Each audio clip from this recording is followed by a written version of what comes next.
The phone vibrated against the scarred oak table like a trapped wasp.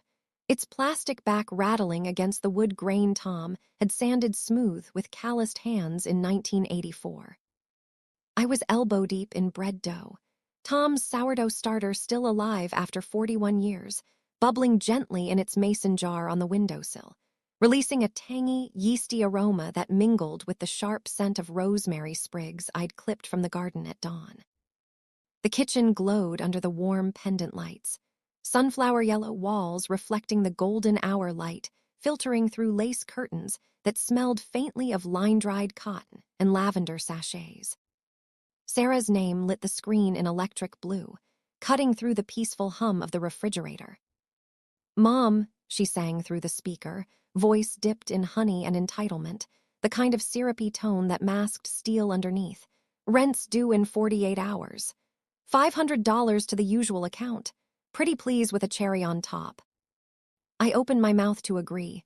Muscle memory, maternal reflex, the same reflex that had me rocking David to sleep through colic nights.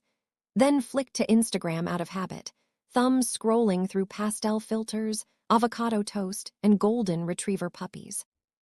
The post loaded slowly, pixel by pixel, like it knew the devastation it would unleash.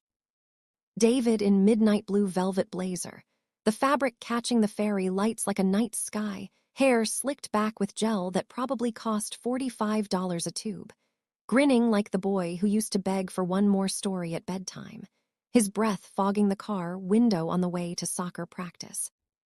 Sarah in a cathedral train gown that shimmered like moonlight on rippling water, the Italian lace whispering as she moved, veil cascading like a frozen waterfall edged with seed pearls that glinted under the chandeliers.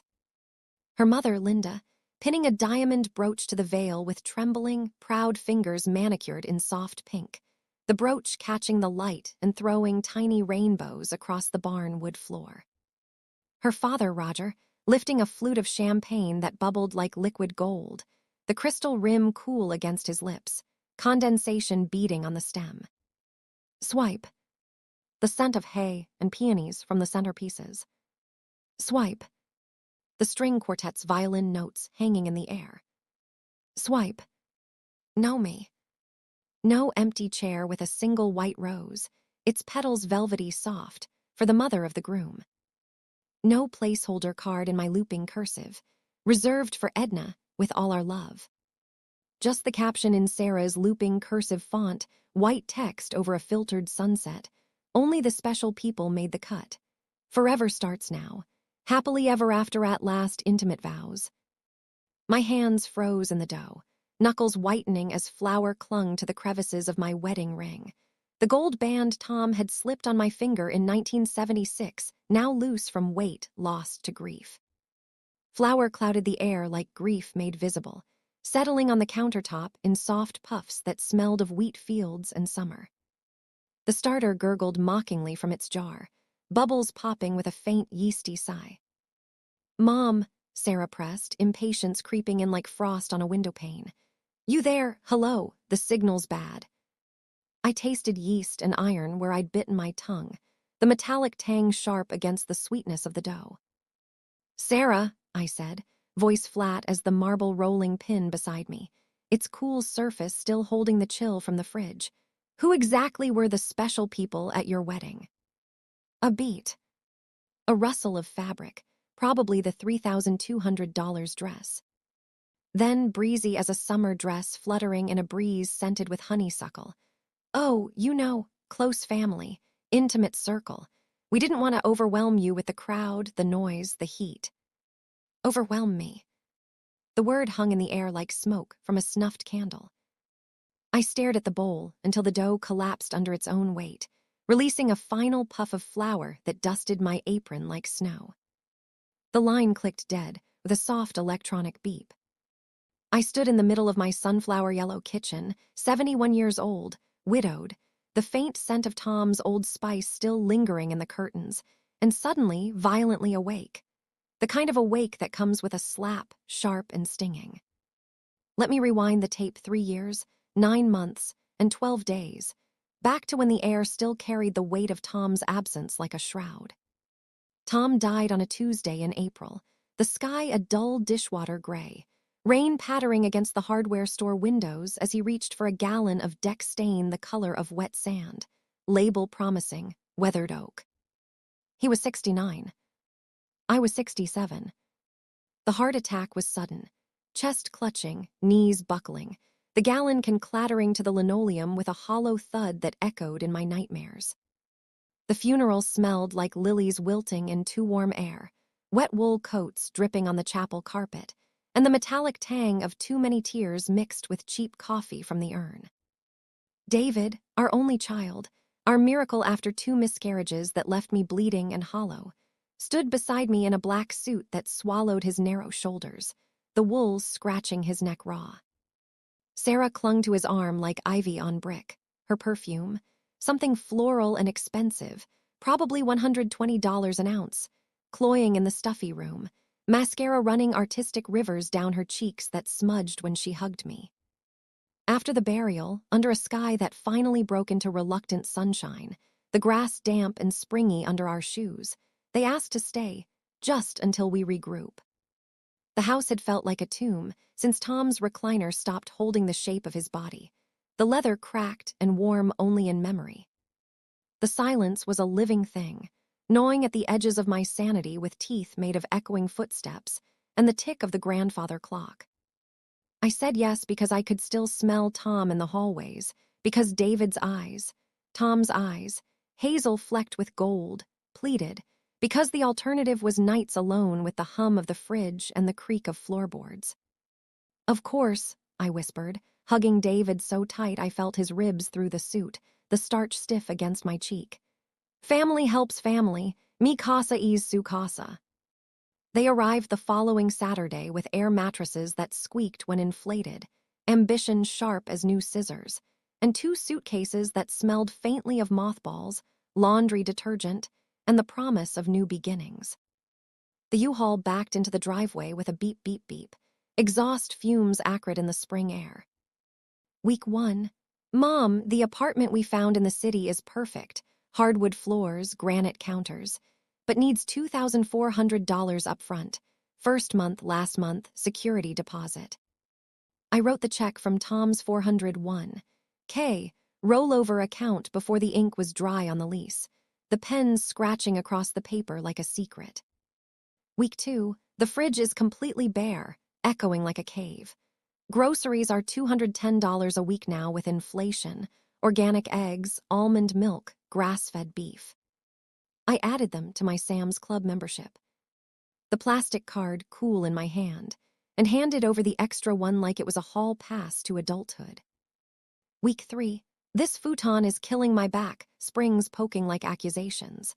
Wayfair has a queen bed frame with storage drawers for $899.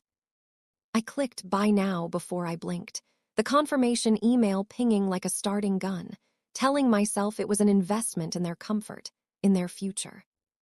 The requests came in like spam emails, relentless, personalized, impossible to unsubscribe, each one arriving with a notification chime that made my stomach clench. $500 rent on the first of every month, 45 months running, wired like clockwork from my widow's pension. The transfer confirmation email always with a thumbs-up emoji from Sarah. $3,200 wedding dress. It's custom Italian lace. Mom, hand-beaded, you can't put a price on forever, on the way it feels against your skin. $1,950 down payment on a 2018 Subaru Outback, because winter tires are non-negotiable for Sarah's commute, the snow crunching under the wheels. $618 monthly car loan, 36 months, no early payoff, interest accruing like mold in damp corners. The statements arriving in crisp envelopes that $618 times 36 equals $22,248 car loan. $1,400 for Sarah's dental implants. Smile confidence for the wedding photos, the click of the drill, the taste of Novocaine. $750 engagement ring cleaning, resizing, and insurance rider. The jeweler's loop cold against the stone. $420 monthly, incidentals, Venmo, labeled "Love You Mom" with a heart emoji that now felt like a brand. $1,100 for David's LASIK surgery. Glasses fog up in the OR. It's a safety issue, the laser's sharp scent. $880 airbim for the bachelor weekend in Vegas. One last hurrah before responsibility, the thump of bass, the sting of tequila. $2,300 non-refundable venue deposit for a barn outside Nashville. Rustic chic is trending, the smell of hay and twinkle lights. $1,200 for the photographer's engagement session package. Candid moments are priceless, the click of the shutter, the crunch of leaves underfoot. $650 for Sarah's bridal shower venue. High tea at the country club, her dream, the clink of porcelain, the scent of scones. $480 monthly gym membership for both. Wedding bod goals, the burn of treadmills, the tang of sweat. $1,800 for the rehearsal dinner at a steakhouse. Steak for 40, non-negotiable, the sizzle of ribeye, the pop of corks. $900 for David's study abroad program in London. Cultural enrichment, the fog on the Thames, the chime of Big Ben. $2,100 for the MacBook laptop freshman year. MacBook or bust. Mom, the glow of the Apple logo. I kept a leather-bound ledger in the junk drawer beside the takeout menus, spare batteries, and a flashlight that still worked after Hurricane Sandy. Every dollar in my neat schoolteacher cursive, looped Y's like smiles, crossed T's like tiny fences holding back the flood. The pen scratched softly, ink bleeding slightly on the textured paper. I told myself it was temporary, like a storm passing. I told myself love doesn't count costs, doesn't weigh the heart on a scale. I told myself Tom would understand, that he'd want his boy happy, his laughter echoing in a home we built. I told myself so many lies, they started to sound like lullabies, soft and soothing in the dark. The wedding betrayal unfolded in pixels, one swipe at a time, the screen cool under my thumb. Sarah's Instagram story. A 15-second clip of her father twirling her under fairy lights strung through ancient oak branches, the lights twinkling like captured stars, her laughter bright and sharp.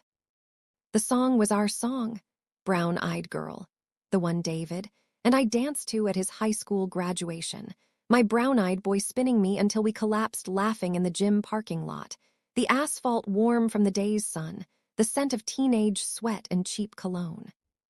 I replayed it until the battery died, until the screen went black like my heart, the phone hot in my hand. Then I opened Facebook, fingers trembling, the app loading with a soft whoosh. David's cousin Brittany posted a public album, Mitchell Harrington Nuptials, the best day ever. 143 photos, each one a knife twist. Sarah's entire extended family, great aunts with powdered cheeks, cousins thrice removed clutching programs printed on thick cardstock that smelled of fresh ink. David's college roommates doing keg, stands in tuxedo shirts, foam spilling like betrayal. The barista from their favorite coffee shop, arms around Sarah like a sister, steam rising from lattes in the background. The florist arranging peonies the color of blush wine. The DJ scratching records, bass thumping through the barn. The caterer's dog wearing a bow tie, tongue lolling. Me. A ghost in my own son's life, erased like chalk in rain. I sat on the kitchen floor at 2:17 a.m., knees creaking against the cool tile, album of David's childhood open beside me like a crime scene, the plastic sleeves crinkling under my fingers.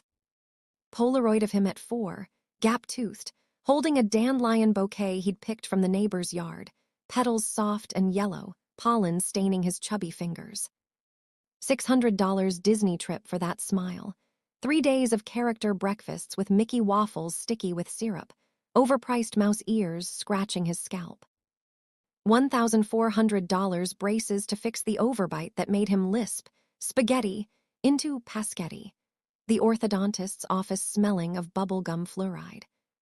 $32,000 college tuition, co-signed when his scholarship fell through, still paying 4.2% interest, The statements crisp and accusing. $2,100 laptop for freshman year. The glow of the screen late at night.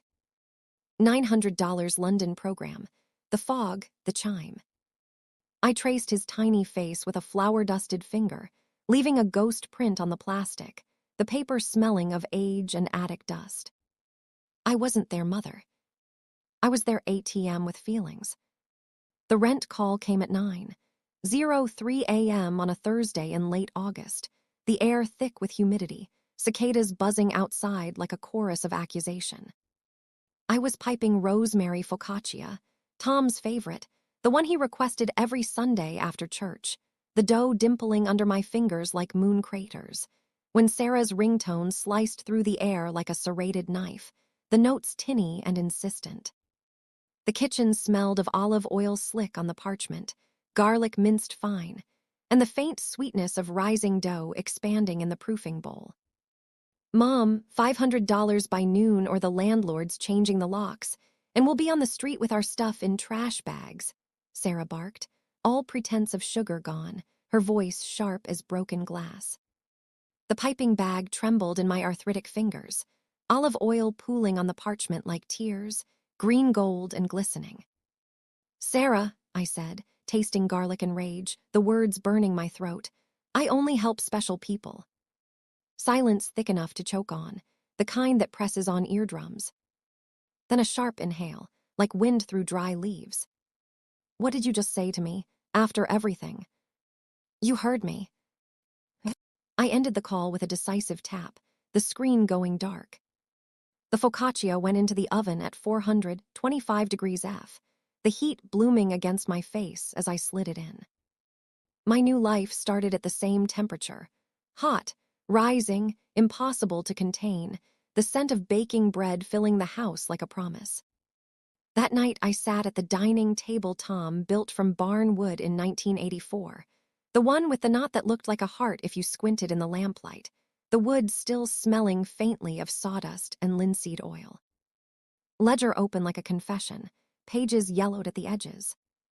Bank statements fanned like tarot cards, telling a future I no longer wanted, the paper crisp under my fingers.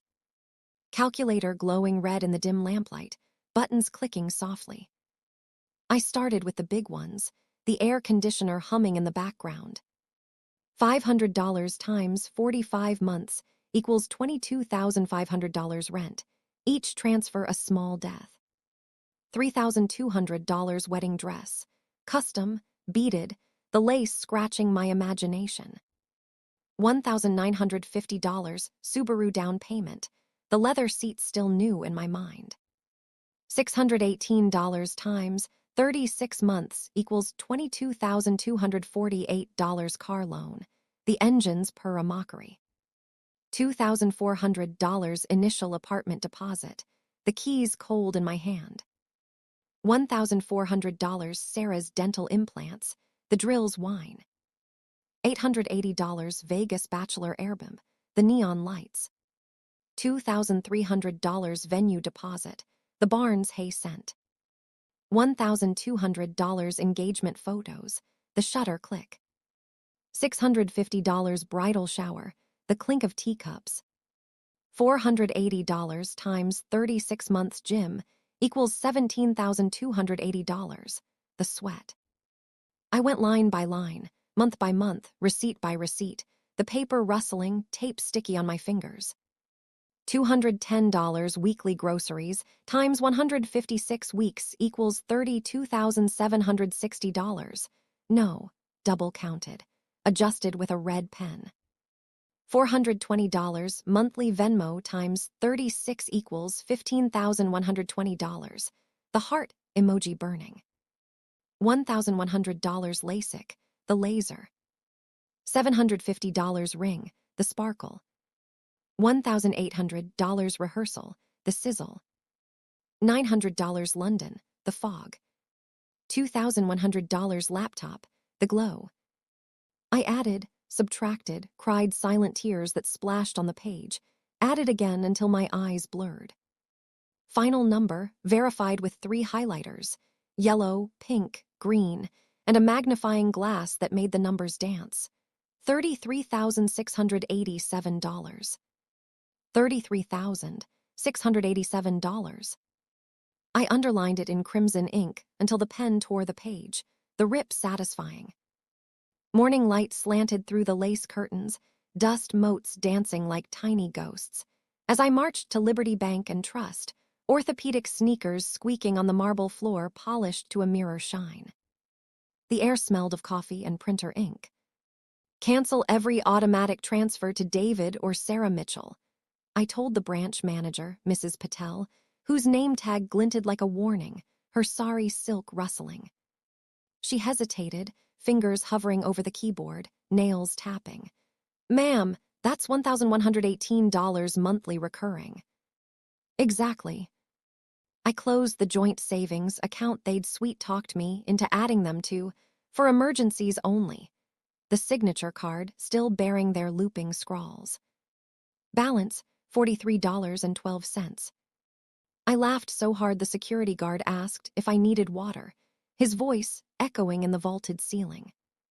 I took the bottle, cold condensation slick, thanked him, and walked out into sunshine that felt brand new, warming my skin like forgiveness. They descended 6 days later like a plague, revved-up cavalry, engines growling.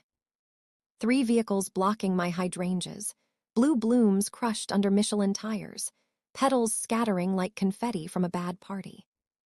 David's Subaru, exhaust fumes acrid, still sporting the $1,950 down payment I made, tires crunching gravel. Sarah's parents, white Lexus, vanity plate HARRING1, leather interior smelling of new car from my memory. A rust-flecked sedan with a magnetic sign peeling at the edges. Halpert Legal Services, we fight for family, the paint chipped.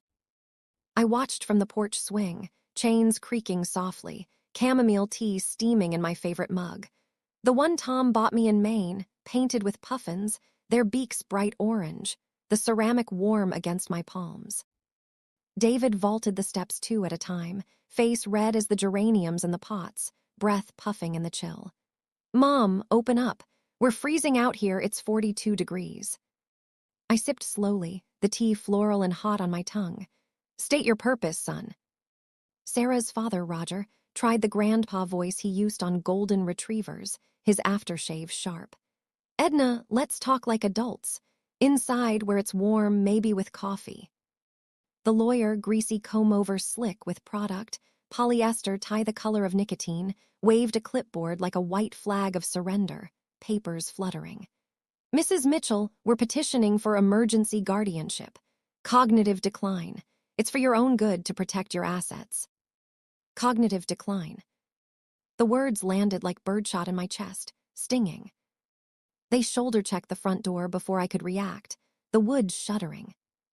4 bodies flooding my foyer, boots tracking mud on Tom's Persian rug, the one we bought on our 25th anniversary trip to Istanbul, threads rich red and gold, now sullied. Sarah zeroed in on the roll-top desk in the corner, the one with the secret drawer where I kept Tom's love letters, yellowed and scented with his cologne. Where's the safe combination, Mom? We know it's here, taped under a drawer or something. David yanked open the file cabinet, papers snowing to the floor. My taxes rustling, Tom's death certificate crisp, the deed to the house heavy. Checkbook.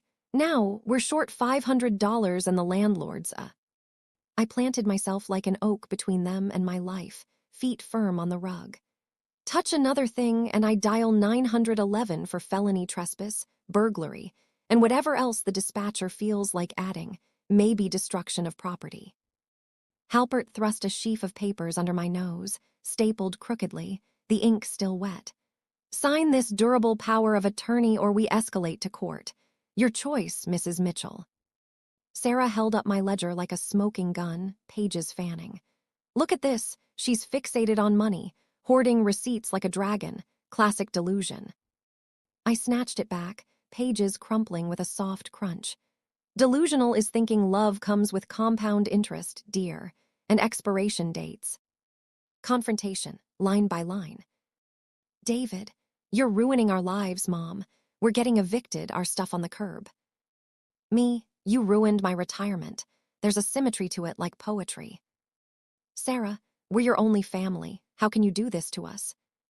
Me, family doesn't forge Venmo requests labeled rent or homeless with crying emojis. Roger, Edna, you're not well. You're confused, wandering. Me, I was sick when I paid $880 for your daughter's strip club weekend in Vegas. Roger, the glitter, the bass. I'm cured now. Linda, think of David. He's your son, your flesh. Me, I've thought of him for 38 years. My turn to think of me. Halpert, refuse and will prove incapacity in court. We have witnesses, affidavits. Me, bring popcorn and a calculator. I have receipts, timestamps, and a clear mind. They peeled out in a symphony of squealing tires, slammed doors, gravel pinging the mailbox like bullets. Exhaust lingering acrid. I triple-locked the door, the deadbolt clicking satisfyingly, slid the chain with a metallic rasp, then called Harold Weber, the only lawyer I trusted, the one who drafted Tom's will and held my hand when I cried over probate, his voice gravelly over the line. Cameras, yesterday, and change every password you've ever shared, birthdays, anniversaries, all of it. Weber's voice crackled like a drill sergeant at 78 years old, still sharp as the day he clerked for a federal judge, the phone line humming. I ordered 8 Wi-Fi cameras from Amazon Prime, 4K, night vision, two-way audio, motion alerts to my phone with a ping that made me jump at first. Mounted one above the front door, the ladder wobbling, one over the back, screws biting into wood, one in the hallway, capturing footsteps, one aimed at the safe, its steel cold, one in the kitchen, dough rising in view, one in the garage, oil stains on concrete, one in the living room, Tom's recliner empty, one spare for the porch. Cloud storage with end-to-end encryption, the app icon glowing on my phone. Biometric lock on the safe, my thumbprint the only key.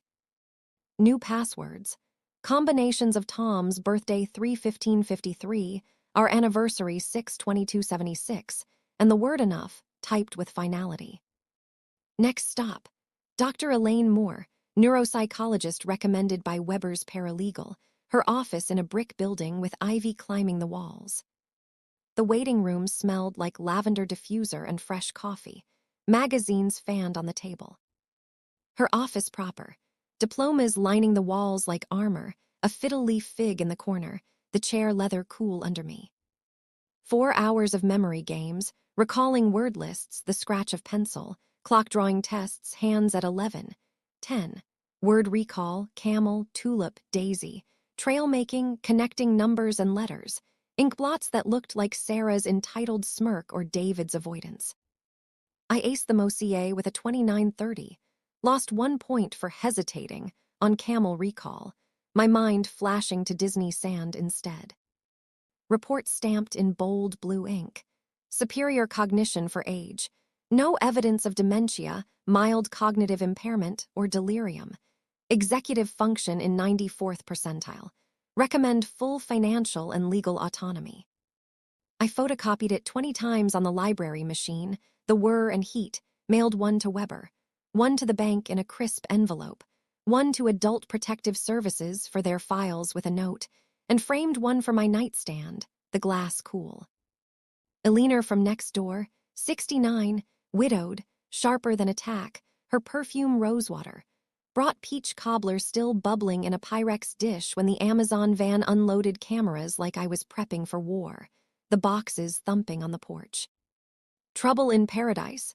she asked, eyes twinkling behind bifocals as she handed over the foil pan, steam rising with cinnamon scent.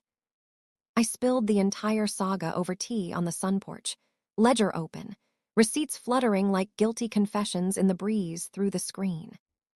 By dusk, the garden club text chain exploded with righteous fury, phones pinging across the neighborhood. Edna's being fleeced blind. Those vipers in designer clothing. Operation Hydrangea Shield activated. Eyes on the street 24/7, binoculars ready. Mrs. Chen offered her son the off-duty cop for consulting, his badge gleaming. Mrs. Alvarez baked empanadas, beef and spice, and stationed herself at the window with binoculars, curtains twitching. Round 2 came 10 days later, sneaky as a fox in the henhouse, leaves rustling outside. Knock at 10:12 a.m. on a Tuesday, the rap sharp. Adult Protective Services, ma'am. Routine wellness check mandated by concerned family. I squinted through the peephole. Fisheye distortion on Halpert in a thrift store blazer 2 sizes too big, laminated badge crooked, clipboard trembling, sweat beading on his forehead. Cameras rolling in glorious 4K, red lights blinking. I cracked the door 2 inches, chain engaged with a clink. Credentials, full name, badge number, supervisor, agency ID. He patted pockets, fabric rustling, sweat darkening his collar. It's a standard procedure, no need for. I slammed the door, wood thudding, dialed Weber from the landline, rotary clicking. Trespass citation issued by noon, copy mailed to Halpert with a post-it in my cursive. Try again and it's felony impersonation. Cameras don't lie.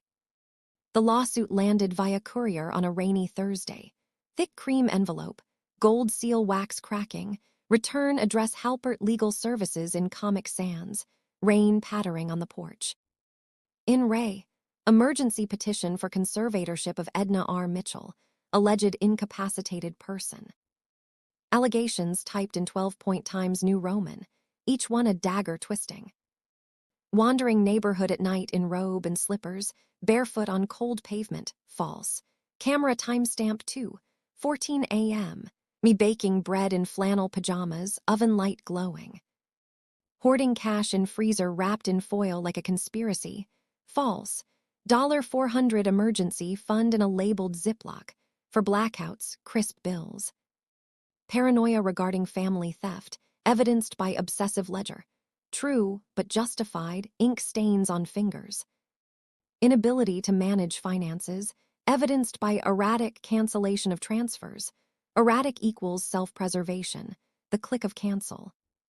Fake witnesses attached via affidavit, paper clipped. Sarah's cousin Brittany claimed I accused her of stealing silverware at Thanksgiving 2023, forks clinking.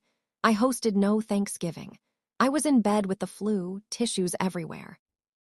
David's coworker Mike swore I called him at 3:07 a.m. sobbing about stolen inheritance. Voice hoarse, voicemail log, 0 calls. I was asleep with a CPAP machine humming. Sarah's yoga instructor claimed I ranted about money during downward dog, incense burning. I don't do yoga. Bad knees, the mat would smell of dust. I laughed until I cried, tears hot on cheeks, then cried until I laughed again, the sound echoing in the empty house.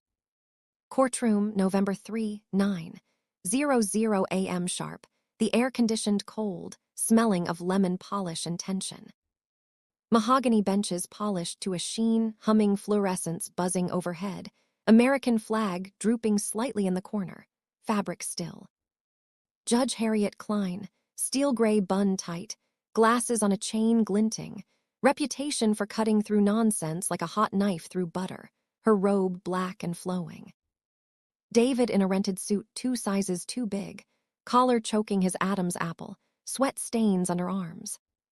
Sarah in the $3,200 dress, now altered twice. Stress eating had added 15 pounds, the lace straining, I noted with 0 sympathy and clinical precision. David's direct examination. Halpert sweating through his suit, tie askew.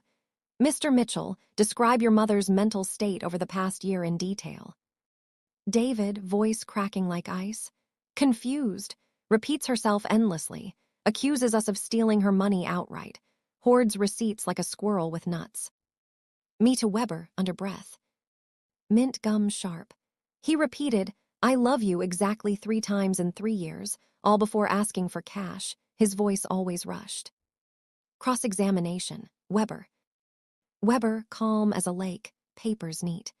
Mr. Mitchell, isn't it true your mother paid $22,500 in rent alone over 45 months, each transfer documented?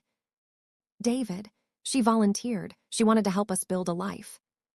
Weber, bank records show 45 transfers labeled rent or homeless. That's volunteering, the desperation in the notes. David, she's dramatic, always has been. Weber, and $22,248 in car payments for a vehicle titled solely in your name, the key fob beeping. Sarah burst from the gallery, voice shrill. It was a gift. She insisted, begged to help. Judge Klein, without looking up, pen scratching. One more outburst and you're in contempt, Mrs. Mitchell. Sit down and zip it. Sarah's direct. Halpert, examples of Mrs. Mitchell's decline, specific incidents. Sarah, dabbing eyes with a tissue that shredded.